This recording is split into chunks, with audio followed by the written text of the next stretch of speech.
한 해를 시작한 지 딱 일주일 되는 날입니다. 그리고 이 예배는 올해의 첫 주일 저녁 예배입니다. 옆에 계신 분들께 잠시 축복하며 인사하시겠습니다. 이 자리에 나오신 것을 보니 참 대단하십니다. 복 받으실 겸. 여러분들은 이 한 주간 동안 어떤 목표와 계획을 세우셨고 또 어떤 것을 실현하며 일주일을 살아오셨습니까? 큰 목표와 계획을 세워서 그것을 꾸준히 이루어 오시며 살아오신 분도 계실 것이고 이미 작심 1일, 작심 2일, 작심 3일이 되어서 세운 목표가 온데간데 없어진 분들도 분명히 계실 것입니다. 개인적으로 저도 목표를 세웠습니다. 늘 하나님 앞에 서서 또 사람들 앞에 서서 말씀을 전하는 자, 그리고 많은 사람들 앞에서 리더로 살아가야 하기 때문에 새로운 해가 되고 또 새로운 역할을 맡게 되면 정말 좋은 리더가 되고 싶다라는 마음에 소망을 가지곤 합니다. 그런 제 마음에 가지게 된 목표 아닌 목표가 하나 생겼습니다. 한 책을 읽다가 이런 글귀를 보았기 때문입니다. 태어날 때부터 좋은 리더인 사람은 없습니다. 좋은 배경에서 태어나서 남보다 앞선 위치에서 출발할 수는 있지만 실력을 쌓아 주변에서 인정받아야만 리더가 될 수 있습니다. 리더의 수련 과정은 외공과 내공이 조화를 이루어야만 합니다. 목수가 연장을 사용하고 무사가 무기를 사용하는 것은 외공입니다. 동시에 끊임없이 자신의 내면을 돌아보고 정신력을 기르고 안목을 갖추는 것은 내공입니다. 외공이 부족한 리더는 허술하고 내공이 없는 리더는 천박합니다. 목사로서 살아가는 제 삶에 딱 맞는 글귀였습니다. 저는 태어날 때부터 좋은 리더가 되어 이 자리에 서 있는 사람이 아닙니다. 게다가 좋은 배경에서 태어나서 남보다 앞선 위치에서 살아가는 사람은 더더욱 아닙니다. 그렇기 때문에 목사라는 직을 유지할 수 있는 실력을 쌓고자 노력해야 된다라고 말하고 생각하곤 합니다. 하지만 여기에 그쳐서는 안 됩니다. 나의 내면을 돌아보고 정신력을 기르고 안목을 갖추는 내공을 쌓아가야만 합니다. 그래서 허술하지도 천박하지도 않은 리더가 되고 싶다라는 작은 소망을 가지고 몇 개의 목표를 세우고 하루하루를 살아가야 되겠다라고 마음을 먹었습니다. 그런데 여러분, 정말 우리가 세운 계획과 우리가 세운 목표, 생각한 뜻을 이루어가는 것, 그것이 우리의 삶에 있어서 그렇게나 중요한 문제이겠습니까? 또 하나, 정말 그것을 이룬 이후에도 우리는 그렇게 하나님 앞에서 감사하며 행복하다라고 고백하며 하루하루를 살아갈 수 있겠습니까? 그것은 또 다른 문제입니다. 그래서 한 해를 시작하면서 정말 우리의 인생 가운데 필요한 것은 무엇인지, 정말 무엇이 있어야만 하는지 분명히 생각해야만 할 텐데 오늘의 시편은 그 한 가지가 무엇인지 우리의 삶 가운데 분명히 일깨워 주시고 계십니다. 오늘 이 시편의 제목은 이렇게 되어 있습니다. 다윗의 시, 곧 성전에 올라가는 노래. 다윗은 성전에 올라가면서 이러한 노래를 부르고자 했고 그 다윗의 마음이 기록된 시편이 오늘 함께 읽은 시편 131편입니다. 먼저 다윗은 1절에서 이렇게 고백합니다. 여호와여, 내 마음이 교만하지 아니하고 내 눈이 오만하지 아니하오며 내가 큰 일과 감당하지 못할 놀라운 일을 하려고 힘쓰지 아니하나이다. 이 본문을 보면 볼수록 다윗이 왕이 되기 전에 쓴 시라고 하기보다는 왕이 된 이후에 쓴 시라고 보입니다. 왜냐하면 다윗은 왕이 되기 전까지 결코 오만하거나 교만할 만한 여건이 자신의 인생 가운데 없는 사람이었기 때문입니다. 아버지의 막내 아들로 태어나서 양을 치던 사람, 그래서 많은 사람들에게 잊혀져만 가던 사람이 다윗이었습니다. 그런 자신에게 하나님께서 사무엘 선지자를 보내시고 기름 부으셔서 왕이 되게 하셨습니다. 짐승을 잡기 위해서 던졌던 그 돌이 온 민족의 원수였던 골리앗을 때려잡는 그 도구로 쓰임받게 하신 분도 하나님이셨습니다. 장인어른이자 한나라의 왕이었던 사울을 피해서 도망다니는 동안 자신을 지키고 보호하신 분도 아버지 하나님이셨습니다. 다윗은 분명히 그 사실을 깨닫고 있었습니다. 오늘날로 말하면 흙수저 중에 흙수저였던 사람, 바로 그 사람이 다윗입니다. 그런데 그 사람이 한 나라의 왕이 되었습니다. 그것도 온 백성들이 우리의 왕이 되어주십시오 라고 추대하여 왕으로 세웠으니 스스로 할 수 있는 일과 해야 할 일들이 얼마나 많이 있었겠습니까? 전쟁을 할 때마다 승리했으니 그로 말미암은 전리품들이 또 얼마나 많이 있었겠습니까? 그런데 그런 다윗은 하나님을 바라보며 자신의 목표를 이야기합니다. 여호와여, 내 마음이 교만하지 아니하고 내 눈이 오만하지 아니하오며 내가 큰 일과 감당하지 못할 놀라운 일을 하려고 힘쓰지 아니하나이다. 왜 그렇겠습니까? 왜 그렇겠습니까? 다윗은 살아계신 하나님이 누구이신지 분명히 알았기 때문입니다. 지금 내가 오늘 누리고 있는 모든 것은 하나님께서 나를 위하여 행하신 결과일 뿐이라는 것을 분명히 알고 있었기 때문입니다. 무언가를 이루고 나면, 그리고 어떤 지위와 결과에 도달하고 나면 그 다음 삶을 살아갈 때 내가 얻었던 지위와 그 결과는 나의 미천, 본전이 됩니다. 그래서 내가 여기까지 살았으니, 내가 여기까지 도달했으니 다음 과정은 내가 노력해서 지금 내가 누리고 있는 이 본전 이상의 삶을 살아가야 된다라고 생각하며 부담을 느끼기 쉬운 것이 우리의 삶입니다. 하지만 다윗은 스스로 내 삶을 바라보면 나는 본전조차도 없었던 사람이었다라는 것을 분명히 알고 있었습니다. 그 때문에 스스로 마음에 교만하지도 않겠다고, 내 눈이 오만하지도 않겠다라고 고백하고 있습니다. 뿐만 아닙니다. 내가 왕이 되었지만 하나님이 나를 왕이 되게 하신 것이고 여기까지 오게 하셨사오니 내가 큰 일을 이루고 감당하지 못할 놀라운 일을 하려고 힘쓰지 아니하겠다라고 하나님과 사람들 앞에서 노래하고 있습니다. 여러분, 2017년을 시작하는 첫 한 주간을 보내고 주일을 맞이합니다. 오늘 이 시간까지 우리의 인생을 인도하신 분이 누구셨습니까? 2016년 한 해 우리의 삶을 붙잡아 주시고 지키시고 보호하셔서 오늘까지 오게 하신 분이 누구이십니까?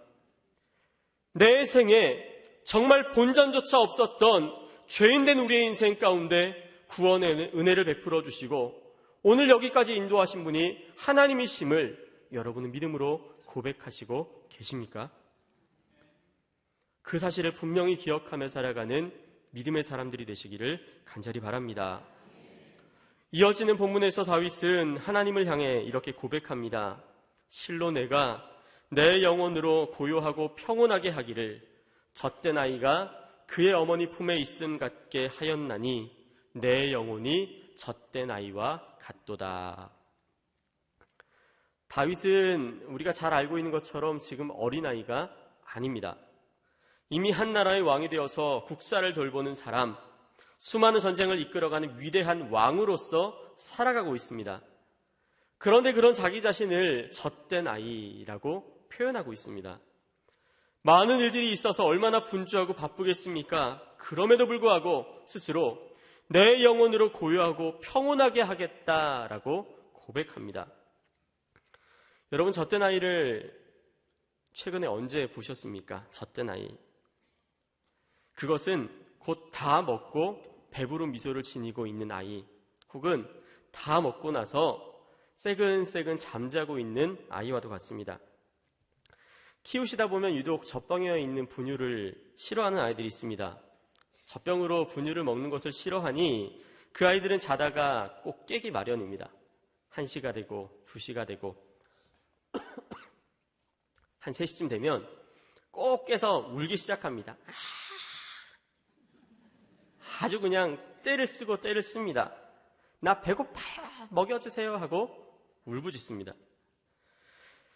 그럼 엄마는 꼭 일어나야 합니다. 일어나기 싫다고 그냥 잘 수 있는 강한 심장을 가진 엄마가 있을까요? 무조건 일어납니다. 일어나서 먼저 기저귀도 한번 보고 잠자리에 불편한 것은 없는지 한번 돌아보고 그제서야 아이를 품에 안고 엄마 여기 있어, 엄마 여기 있어, 뭐 쭈쭈 먹자, 맘마 먹자 하고 젖을 먹이기 시작합니다. 그러면 젖을 물려줄 때 아이들이 되게 하는 표정이 있습니다. 히히히히. 좀 비슷한가요? 그러고는 이내 열심히 먹다가 그대로 잠이 들어버리든지 아니면 다 먹고 나서 소화까지 시키고 잠이 듭니다. 분명히 엄마는 자다가 깨서 속상할 법합니다. 그런데 오히려 엄마의 품에 안겨 새근새근 잠자고 있는 아이를 보면 엄마의 마음은 오히려 기쁘시죠. 엄마가 자신을 어디로 데려가도 또 그곳은 천국이고 엄마가 자신을 어디에 뉘어도 그곳은 가장 편안한 쉼터라는 것을 믿기 때문인지 새근새근 잠이 듭니다. 그런데 다윗은 자신이 바로 그러하다라고 이야기합니다. 실제 그렇게 살았습니다. 다윗은 왕이 되고 나서 전쟁을 참 많이 했던 왕입니다. 전쟁을 하게 되면 얼마나 결정해야 될 일들이 많습니까? 군사는 얼마나 데리고 가야 하며 군량민은 얼마나 준비해야 할지, 지형과 지물을 어떻게 이용해야 하며 죄송합니다. 전략은 어떻게 세워야 하는지 생각하고 결정하는 그것은 쉬운 일이 아닙니다. 그런데 다윗은 그때마다 젖된 아이가 그의 어미 품에 있음 같게 살았습니다. 하나님께 여쭙니다. 하나님 어떻게 할까요? 하나님 어떻게 공격할까요? 전쟁을 하러 나갈까요 말까요? 하나님 어떻게 하면 좋겠습니까? 끊임없이 여호와께 묻자온데 하나님께 물어 이르되 다윗의 전쟁 이야기에 이런 본문이 많이 나타납니다. 그때마다 하나님은 다윗을 품에 안으셨습니다. 세세하게 그리고 정확하게 다윗과 이스라엘을 인도하셔서 하나님께 여쭈어보면 나아갈 때마다 승리하게 하셨습니다. 그 결과 오늘까지 살아왔습니다. 다윗은 그 사실을 분명히 알았기 때문에 앞으로도 그렇게 살겠다 고백하는 것입니다. 하나님께서 베푸신 은혜가 얼마나 크고 위대한지 알았기 때문에 내가 큰 일과 감당하지 못할 놀라운 일을 하려고 힘쓰지 아니하고 오히려 내 영혼이 젖된 아이와 같은 삶을 살아가겠노라 고백하고 있습니다. 여러분, 이것은 비단 다윗의 인생 가운데에만 필요한 것이 아닙니다. 다윗이 하나님의 부르심을 입은 가운데 흙수저에서 한 나라의 왕이 되어 기름 부음 받고 나라를 다스려간 사람이 되었다면 오늘 우리는 영원토록 사망의 늪에 빠져 죽어 있었던 인생에서 예수 그리스도로 말미암아 영광스러운 하나님의 자녀요 하나님의 백성이 되었습니다. 우리의 죄를 사함받은 하나님의 소유된 백성이요 왕같은 제사장 된 사람들이 우리 한 사람 한 사람입니다. 여러분, 그것이 얼마나 큰 것임을 생각하며 살아가고 계십니까? 정말 내가 죄로부터 사함을 받아 영원한 천국을 소유하며 그 천국을 바라보며 살아간다는 것이 내 인생 가운데 얼마나 귀한 일인지를 우리가 정말 기억하며 하루하루를 살아가고 있습니까? 잘 모릅니다. 잘 있습니다. 바로 그런 우리의 모습을 예수님께서는 마태복음 19장을 통해서 만 달란트 빚진 자의 이야기를 통해 우리에게 들려주십니다. 한 달란트는 무게로 약 35kg 정도가 된다고 합니다. 그리고 은 한 달란트는 노동자가 6,000일을 모아야지만 얻을 수 있는 금액이었습니다. 6,000일을 일해서 모은 돈으로 한 달란트를 살 수 있었다는 것이죠. 하루에 노동자의 품삯을 10만 원으로 계산해 봤습니다. 그랬더니 만 달란트는 얼마가 나올까요? 제가 어렴풋하게 계산하니까 60조가 나오더라고요. 놀라지 않으시죠? 놀랄만한 금액이 아닙니다. 60조. 우리가 살아가면서 감히 상상할 수 없는 금액이죠. 제가 며칠 전에 통장을 확인할 일이 있어서 이제 돈을 뽑을 일이 있어서 통장을 마침 재발행을 해야 된다 그래서 재발행된 통장을 한번 봤습니다. 봤더니 2011년도 어간부터 지금까지 제가 썼던 모든 금액, 통장에 입금했던 금액, 이 돈이 1억 몇 천만 원 정도 되더라고요. 아, 내가 이렇게 많은 돈을 굴렸구나라는 걸 봤습니다. 5년 동안 1억이니까 제가 60조를 한번 써보려면 주님 나라 갈 때까지 쓸 수가 없습니다. 그런데 그 사람은 그 60조나 되는 만 달란트를 탕감받습니다. 60조를 탕감받습니다. 얼마나 기쁘겠습니까? 아마 임금 앞에서 나갈 때 기뻐 뛰며 노래했겠죠. 그렇게 노래하며 나가다가 자신에게 100데나리온 빚진 사람을 만나게 됩니다. 한 데나리온이 한 노동자의 하루 품삯이니까 10만 원으로 계산한다 해도 1000만 원입니다. 많은 돈입니까? 많은 돈입니까? 많은 돈입니다. 1000만 원. 그런데 60조에 비하면 1000만 원이라는 돈은 껌값입니다. 껌값. 그런데 그 빚을 갚지 않는다고 옥에 넣어버립니다. 다시금 이야기하죠. 그 빚을 다 갚을 때까지 옥에서 나오지 못하게 하라. 그것이 우리의 모습이라 이야기합니다. 셀 수 없이 놀라운 은혜, 크고 놀라운 그 은혜를 누렸음에도 불구하고 우리는 그것만으로 만족이 안 됩니다. 더 얻어야 하고 하나님이 나와 함께 하심으로 말미암아 더 큰 목표를 이루어야 하고 더 큰 계획을 세워서 잘 살아야 될 것 같은 착각에 빠져서 하루하루를 살아갑니다. 그것을 이루고자 끊임없이 애쓰다 보니 피곤하고 고나고 사람들을 바라볼 때마다 용서하지 못하고 삶의 고요함도 평온함도 잃어버린 채 살아가는 것이 오늘날 이 시대를 살아가는 우리의 모습이라 하나님은 말씀해 주시고 계십니다.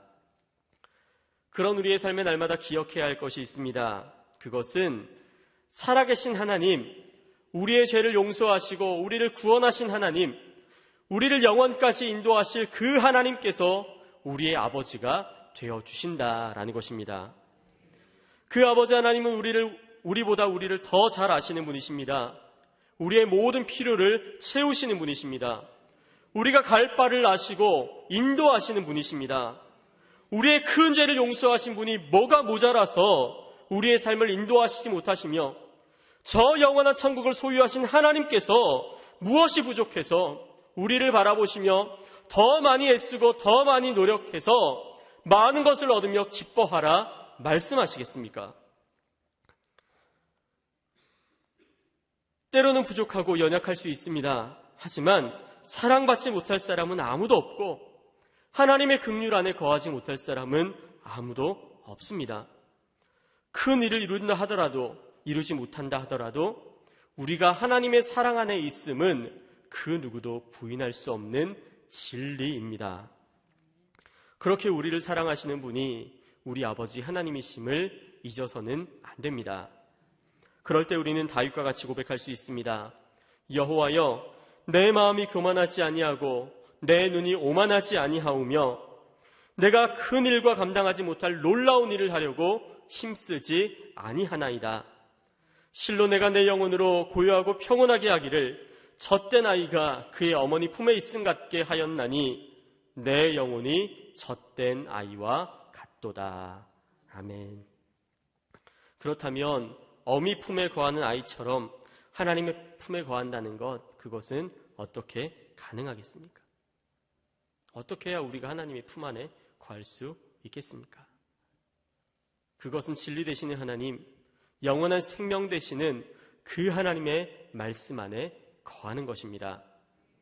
오늘 말씀하시는 하나님, 한 해를 두고 우리의 인생 가운데 말씀하시는 하나님, 날마다 우리에게 말씀하시고 우리를 깨우쳐 주시는 그 말씀 안에 거할 때 우리는 하나님의 품 안에 거할 수 있게 됩니다. 여러분은 송구영신 예배 때 어떤 말씀을 받으셨습니까? 혹시 외우고 계신 분 계십니까? 제가 받은 말씀은 신명기 8장 18절의 말씀입니다. 내 하나님 여호와를 기억하라. 그가 내게 재물 얻을 능력을 주셨습니다. 재물 얻을 능력을 주셨답니다.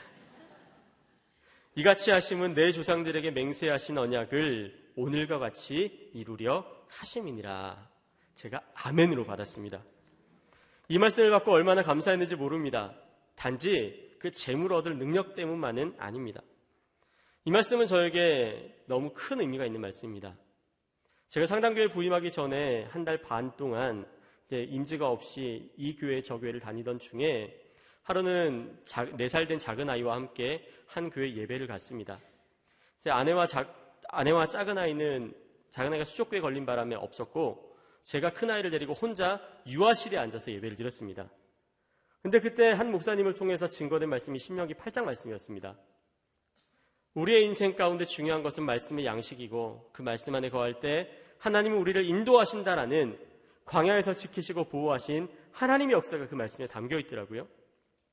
말씀을 들으면서 하염없는 눈물이 흘러야 하는데 울 수가 없었습니다. 왜냐하면 유아실에서 어미 없이 한 남자가 아이랑 예배를 드리고 있었기 때문입니다. 제가 울었다가는 도대체 저 남자의 아내는 뭐 하길래 그럴까봐 참고 또 참았습니다. 그러면서 생각했습니다. 맞습니다, 하나님. 제 인생은 하나님의 것입니다. 하나님 책임져 주십시오. 그리고 한 달의 시간이 지날 무렵 하나님은 상당교회로 저를 인도하셨고 그리고 8월 14일 2011년 8월 14일에 제가 상당교회에 부임했습니다. 그런데 놀랍게도 부임하던 그날 주일 예배 설교 본문이 신명기 8장이었습니다. 그때 지금 원로 목사님께서 전하셨던 말씀의 제목이 이겁니다. 재물 얻을 능력. 한 달 전에 아이와 함께 예배드리며 내 인생의 주인이 하나님이심을 고백하게 하셨고 그리고 한 달 후에 상당교회 부임하기까지 인도하신 분이 하나님이셨습니다. 그 말씀을 듣는 내내 생각했습니다. 언젠가 하나님께서 다시금 내 인생을 어디론가 인도하실 텐데 그때까지 내가 믿고 의지할 분은 하나님이시구나. 하나님의 말씀을 바라보며 그 말씀 안에 거할 때에 이스라엘 백성들을 광야길로 인도하시고 역사하셨던 하나님께서 앞으로 내 인생의 여정도 인도하시겠구나 믿음으로 고백하며 하염없는 눈물 가운데 예배를 드렸습니다. 5년이 지나고 6년이 지나갈 무렵 하나님은 다시금 그 말씀을 제 인생 가운데 허락해 주셨던 것입니다. 이동원 목사야, 너 나 믿지? 너 부임하기 전에 네가 어디로 갈지 몰라 방황하던 그때 그 말씀으로 너를 깨우쳤던 것 알고 있지? 부임하던 그날 그 말씀을 들으며 하나님 앞에서 말씀 앞에 살겠다고 했던 그 다짐 알고 있지? 나 그 말씀 지금도 기억하고 있단다. 2017년 한 해 뿐만 아니라 지금부터 영원토록 제 인생을 인도하실 분이 하나님이심을 다시 한번 믿음으로 고백하게 하시는 살아계신 말씀이었습니다. 6년이라는 세월이 지나도 하나님은 제게 주셨던 그 말씀을 잊지 않으셨고 어쩌면 제 생명 마치는 날까지 하나님은 그 말씀 가운데 다시금 저를 깨우치고 이끌어 주실 것입니다. 저는 그 말씀의 품 안에 지금도 거하고자 합니다. 말씀으로 세밀하게 이렇게 인도하시는 하나님 안에 거할 때 우리의 인생 가운데 무슨 걱정이 있을 수 있으며 무슨 염려가 있을 수 있겠습니까? 여러분, 하나님은 올 한 해 우리가 가진 어떤 계획보다도 더 위대한 계획을 가지고 우리를 인도하시는 살아계신 하나님이십니다. 이 땅에서 저 영원한 천국에 이르는 길까지 우리를 지키시고 인도하실 분이 하나님이심을 고백하며 살아가는 믿음의 사람들이 되시기를 간절히 바랍니다. 하나님은 올 한 해 우리가 가진 어떠한 목표보다도 더 크고 놀라운 목표 가운데 우리의 인생을 이끌어 주실 것입니다. 바로 그 목표는 곧 우리가 예수 그리스도의 장성한 분량에 이르기까지 성장해 나가는 것입니다. 바로 그 길을 예비하시고 우리를 이끌어 가실 분, 그분이 우리 아버지 하나님이십니다.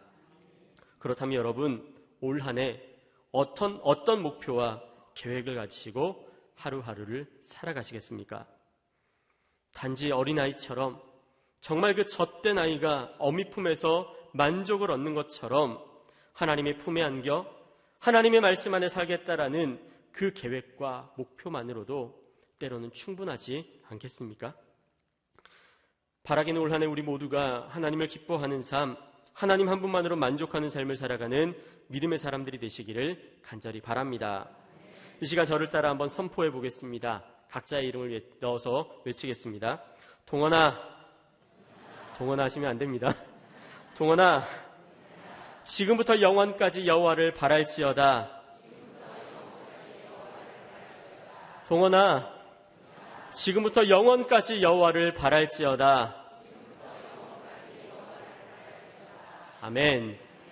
올해를 마치는 때까지, 아니 지금부터 영원까지 정말 내 인생을 구원하시고 지키시고 보호하셔서 저 천국에 이르기까지 인도하실 여호와 하나님을 바라보며 살아가는 믿음의 사람들이 되시기를 간절히 바랍니다.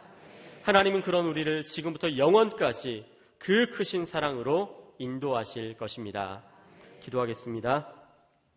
하나님 아버지, 우리의 인생을 여기까지 인도하신 하나님을 바라볼 수 있도록 인도하시니 감사합니다. 큰일과 놀라운 일을 하려고 힘썼던 우리의 인생 가운데, 때로 교만하고 오만하여 하나님을 놓치고 살아갔던 우리의 인생 가운데 참된 계획과 목표가 무엇이 되어야 하는지 다시 한번 말씀하여 주시니 감사합니다. 2017년 한 해 날마다 때마다 하나님의 사랑을 바라보게 하시고 그 품 안에 안겨 살아가는 믿음의 사람들이 될 수 있도록 인도하여 주옵소서. 하나님의 약속을 부여잡고 하나님의 약속의 말씀을 기억하며 그 말씀 가운데 더욱 겸손하게 하나님과 함께 거하는 믿음의 사람들이 될 수 있도록 도와주옵소서. 예수 그리스도의 이름으로 기도하옵나이다. 아멘.